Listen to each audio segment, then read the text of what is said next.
But welcome. Today is Resurrection Sunday. And in this moment, we stare directly into the center of the Christian tradition. What we believe is the hinge point of history. As Christians, we believe that there was a before and there was an after. There was a time that led to the story of Christ, and now we are part of that long reflection on Christ that has followed since. Because everything changes here. Everything in history hinges on that first Easter morning. And one of the long and abiding traditions of the church on Easter Sunday is that I would say, "He is risen," and you would respond with, "He is risen indeed." So let's try, that was pretty good already for the first one. But let's try it one more time. He is risen. He is risen indeed. All right, and with that, whether you knew it or not, you have now joined your voice not only to what is happening here in this room as we gather to celebrate, but to churches across this city, and to communities across this country, to gatherings across this world, and indeed to the entire chorus of those who have come before us and professed the name of Christ. St. John Chrysostom, who died in the year 407 of the Common Era, wrote these words about this day. He said, "If anyone is devout and a lover of God, let them enjoy this beautiful and radiant day. If anyone is a grateful servant, let them rejoicing enter into the joy of the Lord. If anyone has wearied themselves in fasting, let them now receive recompense. If anyone has labored from the first hour, let them today receive their just reward. If anyone has come at the third hour, let them with thanksgiving feast. If anyone has arrived at the sixth, let them have no misgivings, for they shall suffer no loss. And if anyone has delayed until the 9th hour, let them draw near without hesitation. If anyone has arrived even at the 11th, let them not fear on account of tardiness. For the Master is gracious and receives even the last as the first. He gives rest to him who comes at the 11th hour, just as to him who labored from the first. For he has mercy upon the last, and he cares for the first. To one he gives, and to the other he is gracious. For Christ is risen, and not one dead remains in the tomb." And so some 1,600 years after John Chrysostom wrote those words, and some 2,000 years after Christ lived and died and lived again, this is our story today. That we would join our hearts and minds and our experience of God into the long tradition of those who have found the divine within the story of resurrection. Now, at times we may disagree, and we may carry our own distinctive perspective into life and into church. Sometimes we even argue and fight, and we do less than a charitable job of loving each other as Christians. But here at Easter, if only for a day, we recognize that we are joined to all those who would see themselves in the story of Christ's resurrection. And that is a beautiful thing. And so today we remember the center of our shared story. For he is risen. He is risen. Not bad. Okay, let's begin with a prayer. Father of all life, Son of all grace, Spirit of all peace and comfort, we have journeyed with you toward this day. From Jesus' entry into Jerusalem a week ago, where we celebrated your coming, but we noticed your tears, and we struggled to gain your perspective and incorporate it into ours, to see you not as the king that we expected, but as the Lord you truly are. On Friday, we rehearsed your final hours, grieving your death and allowing that emptiness, that lack, that space to sit in the pit of our stomach, knowing that if we were going to truly celebrate resurrection today, we would have to acknowledge the darkness of your death and perhaps see something of ourselves die as well. And now we have made it here, to resurrection, to life, to goodness. But perhaps we have made it here struggling to trust in resurrection, wrestling with what it could mean that a man could truly live again. But we want to believe. That's why we're here. And there are moments of life that seem so heavy with death that resurrection seems a long ways off. But we ask that your Spirit would be present in our midst this morning, breathing new life into dry and dusty lungs, speaking resurrection to wounded and perhaps discouraged hearts, bringing goodness into lives that see your kingdom made tangible and real so that we could reach out and touch your imagination for this world. Because we know that resurrection is the hope of the world. And this story tells us that good can be brought from evil, that love can be born from sacrifice, and that life itself really, truly does spring from death. And so we join our hearts and minds, even as we doubt, to the chorus of voices that affirm your resurrection, and in that, we trust we will find a new life. And so in the strong name of the Christ who died and who rose again to new life, we pray. Amen. Now, I'm going to ask you to stand with me as I read a portion of the Easter story this morning from the Gospel of John. This is starting in chapter 20, verse 11. Now Mary stood outside the tomb crying, and as she wept, she bent over to look into the tomb and saw two angels in white seated where Jesus' body had been, one at the head and the other at the foot. They asked her, "Woman, why are you crying?" "They have taken my Lord away," she said, "and I don't know where they've put him." At this, she turned around and saw Jesus standing there, but she did not realize it was Jesus.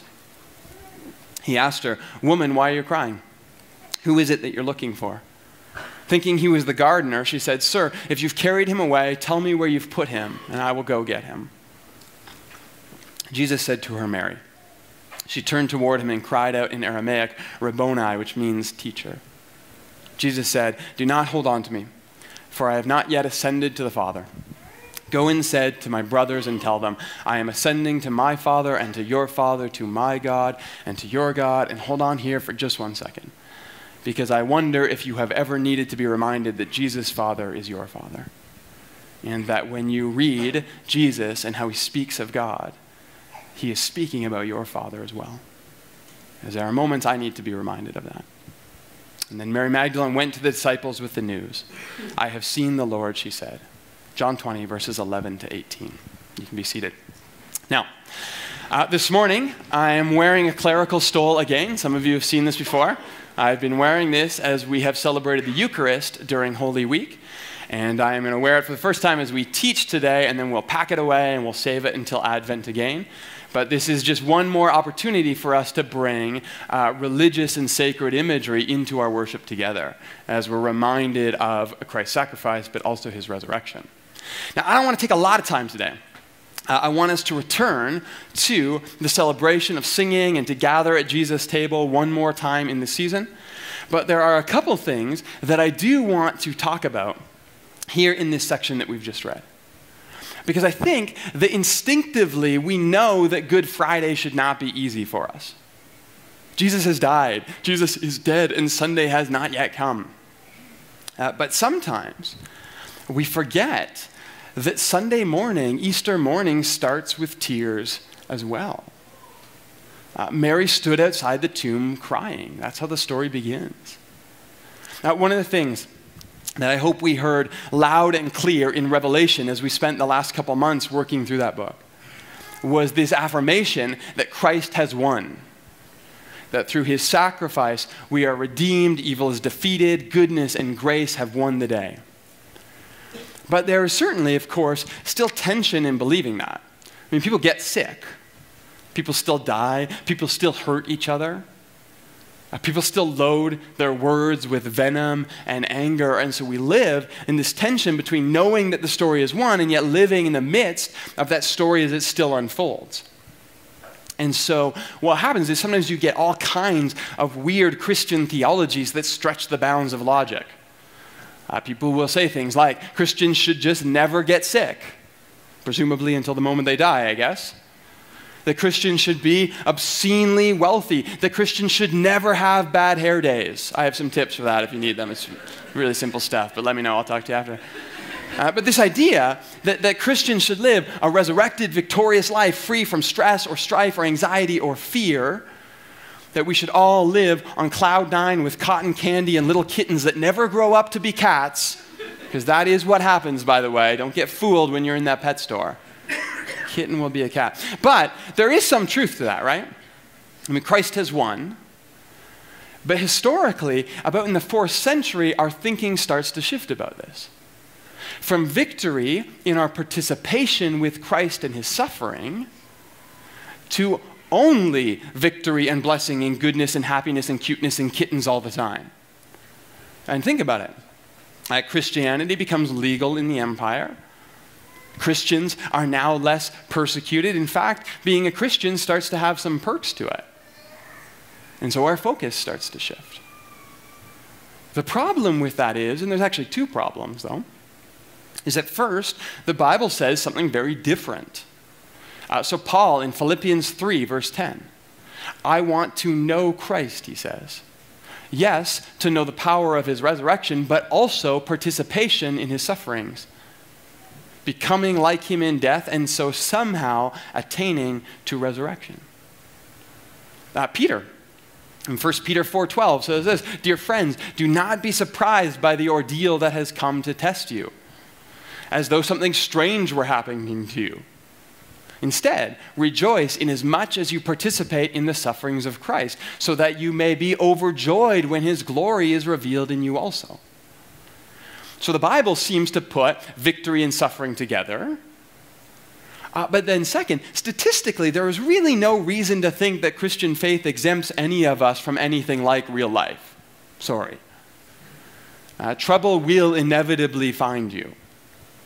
And if your mindset, your perspective isn't ready for it, if your faith is built on this idea that Jesus paid it all and therefore there is no pain left for you, you find yourself adrift at times. I've seen this before, many times as a pastor. Trouble or loss, suffering, pain, if our posture isn't prepared for that, it can be deeply shaking to our faith. And so people walk away from their faith when that happens, or they question God. They reject the idea of resurrection, the idea that he could be loving if bad things happen to good people. And listen, I'm not here. I don't want to burst your bubble if things are going well in your life right now. And if that's the case, I hope you enjoy that and celebrate that. Jump for joy. Not right now. You can do it later in the parking lot. But this is a safe place, right? So if your bubble's going to get burst, it might as well be done here. Life is not always going to be like that. Sorry. Bad things happen. People get laid off. People get sick. Things are not always what they seem. That Angelina Jolie that's been sending you personal messages on Twitter is sadly just some dude in Calcutta. I'm sorry. And yes, that does count as a Brad Pitt joke. But inevitably, we find ourselves tripped up in life. Something turns out to be not what we thought it was. Or life goes in unexpected directions and we suffer for it. And so the question is sometimes not just about whether our faith is strong enough to deal with it, but whether our faith is healthy enough and prepared enough to let us deal with pain directly. Because I've seen all kinds of people try all kinds of coping strategies that involve ignoring pain or denying pain or showing up at church and putting a happy face on in front of everyone else despite pain. And yet, here on Sunday morning, at the central celebration of the Christian faith, there are tears at the start. In fact, there were a lot of tears before this. There were tears at Jesus' death, when breath finally left his tortured lungs. There were tears at the crucifixion as Jesus' hands and feet were nailed to a chunk of wood. There were tears at his trial. There were tears at his arrest. There were even tears in the garden as he prepared himself for what was coming. Now, Jesus wasn't some kind of masochist, someone with a martyr complex who wanted to die.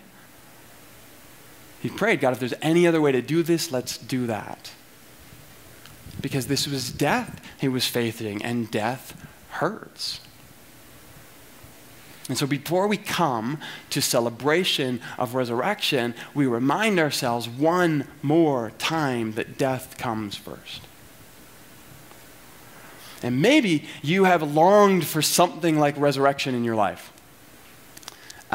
Maybe that is the grand story of resurrection that defines the universe. You long to be connected to your Creator through Christ. Maybe it's much smaller, though. Maybe it's a hint of resurrection you need right now in this moment, a relationship that just needs a second chance.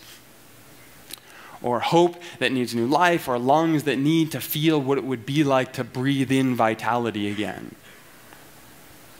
But here's what I would suggest as we prepare to celebrate resurrection this Easter, is that you take time to pause and reflect on where the tears are in your life right now. Have you faced that pain? And the death of what was, as painful as it is, this is the only way that we move through death and towards new life. That we face it, and we own it, and we grieve it, and we allow it to die. My wife, Rachel, and I, we've been married for 14 years now. And yes, I realize I look like I'm 20 and the math doesn't work.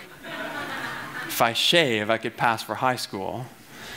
But very early in our marriage, we found that we were just really different people. And I was new in my career. We moved to a new city just after we were married. And so we were away from family and friends and support networks, and I was still trying to figure out what it was like to be a pastor, to do this and do it well. And I think both of us, to some extent, but I'll take most of the weight here, just started slowly retreating from each other. So as much as this was new, I just started pouring myself into reading and writing and work. Things started to get more difficult at home between us, and so I just put everything I had into what was going well, which was my job, work, ministry, this gig.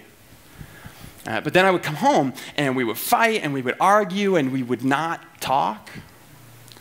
And eventually, a couple of years in, we just weren't spending time together, we weren't sleeping together, we weren't in each other's orbits, other than the fact that we simply happened to live in the same house. And so after a couple of years, I actually left ministry, and things got better for a bit. But that didn't last long because we didn't really face into it. And I remember at one time, it was in the bedroom of our condo in Toronto, I think, sitting on the edge of our bed, having a very calm and considered conversation about whether our marriage was worth fighting for. And up until that point, we'd had lots of fights. You say hurtful, terrible things when you fight. Unfortunately, that sometimes comes with the territory. But to sit in our bedroom and rationally discuss giving up, that's really scary looking back. Worse than any of the fights we had. Now, thankfully, we didn't give up.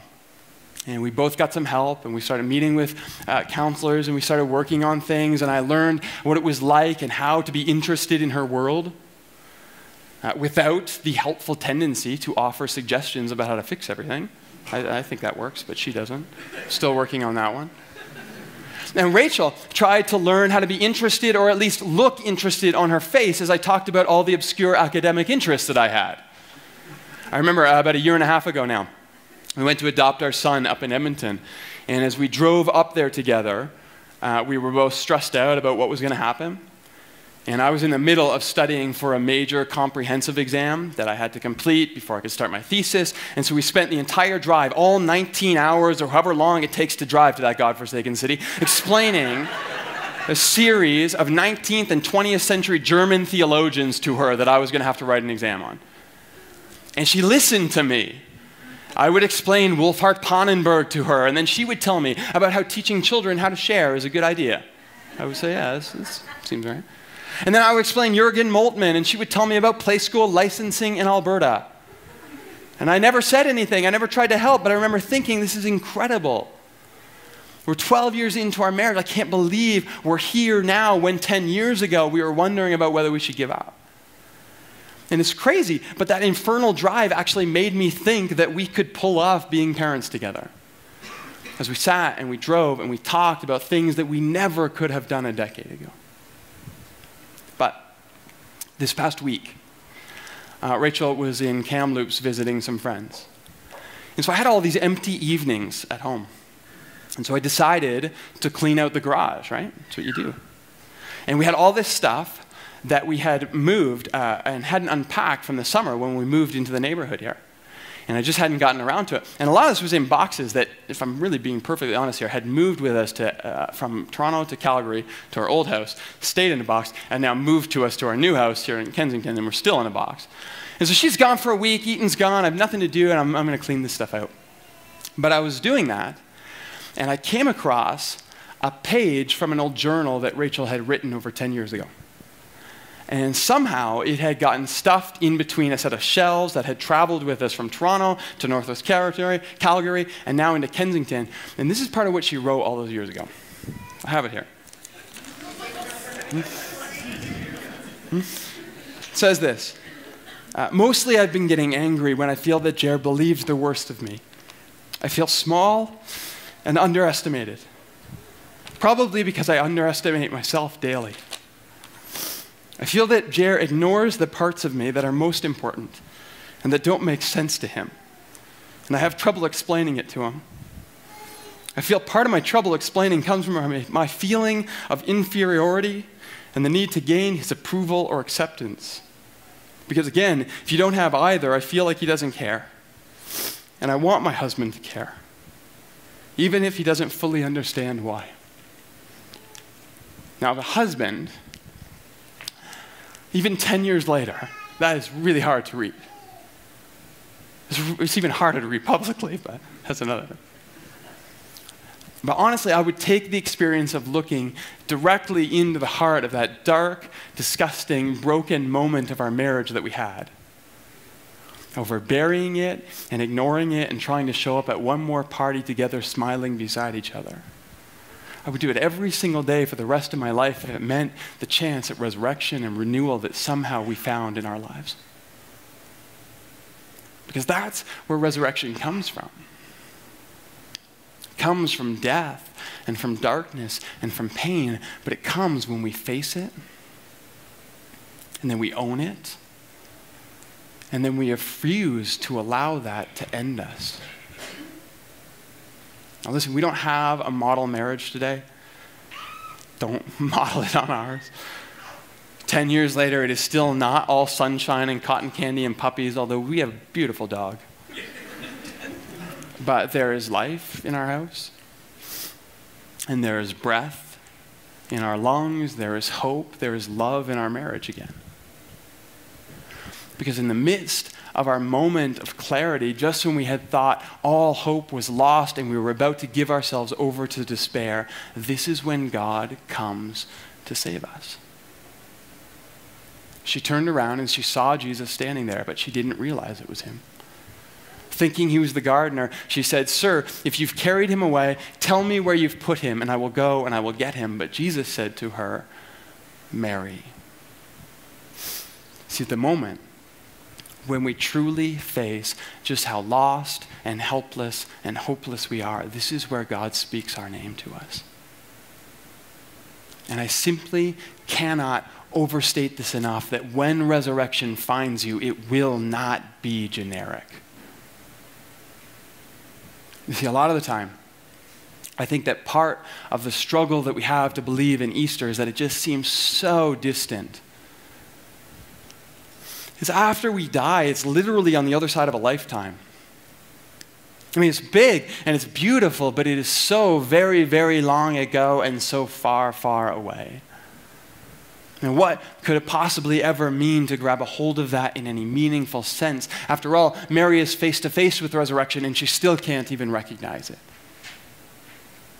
And so people have wondered about this. You know, they've speculated maybe Jesus had some resurrected, regenerated body that physically looked different. That's why she doesn't notice him. I mean, maybe. But in the narrative of the story, I would suggest that perhaps what John is simply trying to say is that resurrection only ever makes sense once it becomes personal. Death isn't generic. Your pain isn't interchangeable with mine. Your brokenness, call it sin, call it whatever baggage you brought into this room, that came here with you. And so that's why the resurrected Christ starts with a name. And what does it mean for me to read the story of Jesus stepping out of the tomb on Easter morning and hearing him say, "Jeremy, I bring resurrection, and it starts with your marriage." Or Stephen, I bring resurrection to that hope that was lost. Or Nicole, Sarah, Richard, Megan, Lori, Amy, I bring resurrection wherever it is that you need it right now in this moment.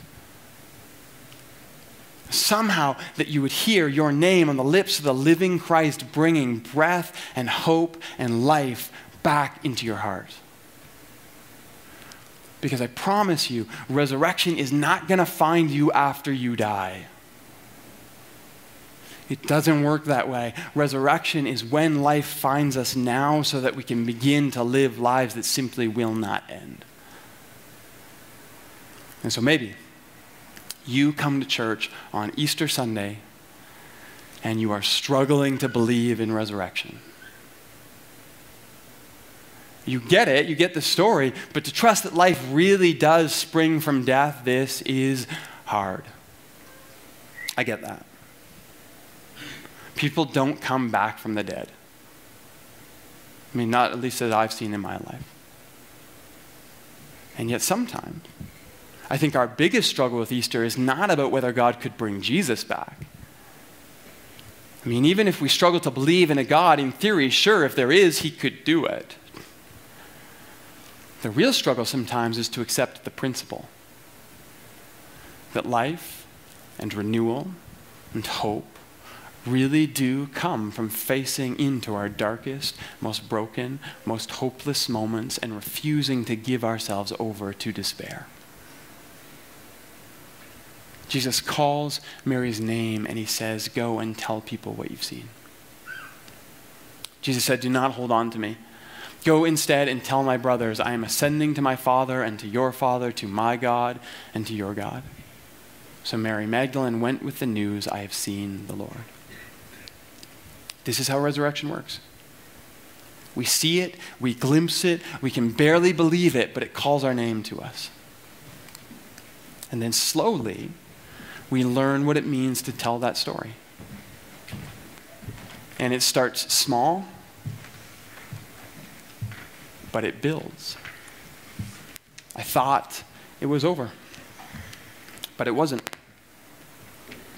I thought we were done for, but we weren't. I thought that all hope was lost, and yet somehow hope found me. I thought that he was dead, but he's not. I thought that we die, but we don't. And so if you're here on Easter Sunday because you are drawn to the story of Jesus, because you see something of life in his story, because somehow in a way that you can't quite explain, you know in your bones that the universe is not empty and cold and uncaring. Somehow you know that love and sacrifice and generosity and peace and grace and care and concern are real. Then can I suggest that regardless of how you understand it,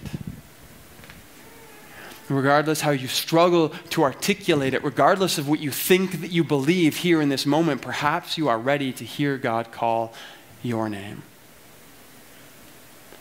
And maybe that is simply as simple as holding an idea that resurrection can happen in a relationship that was frayed or torn or broken or forgotten. Maybe it starts there. Maybe it's beginning to trust that a dream that you let go of years ago could somehow find you again. Maybe it's believing for the very first time that that hint of hope in your heart is telling you that a man could live and die and live again. But my conviction as a pastor and as a Christian, as simply as a follower of Christ, is that somehow in the heart of whatever dark and death-filled place you are afraid to look, there is resurrection, and there is life, and there is breath waiting to be found again. And so as we turn our attention back to celebration, I would invite you just for a moment to name that place where you need to hear God's voice in your life. To reflect on that space where things are dark and scary right now. And maybe it's simply this, the idea that you can fix it all on your own, and maybe today you need Jesus. Maybe it's some pattern, some sin, something that you need help to walk away from, and maybe you need to know that there's forgiveness. Maybe it's the fact that you have trusted someone, and they've let you down before. And so the idea to give ultimate trust over to anyone, even to God, seems terrifying, but maybe in this moment you need to know, you need to experience true love. But perhaps you could take this moment to name that thing. Whatever dark, pain-filled, death-covered place in your life that needs resurrection right now. And then you could prepare to bring that to the table and exchange it for the bread and wine that bring new life into the world. And so in a moment, the band is going to sing again. And as they do, this is not a moment for mourning. There were tears at the start, but now we celebrate. Because this is the celebration, or it can be, of the very last time you carry the weight of that shame or guilt or fear or hurt that you've been carrying around in the back of your mind for years. And you can replace that with the hope of Christ and the breath of new lungs inside you to sing again, because this is what Easter is about. That life comes from death. So I invite you to take your time. But when you're ready, and you have thought and named that spot, that you would come down the center aisle to the front, then take the bread and dip it in the cup and sing and celebrate with full lungs as Christ calls your name.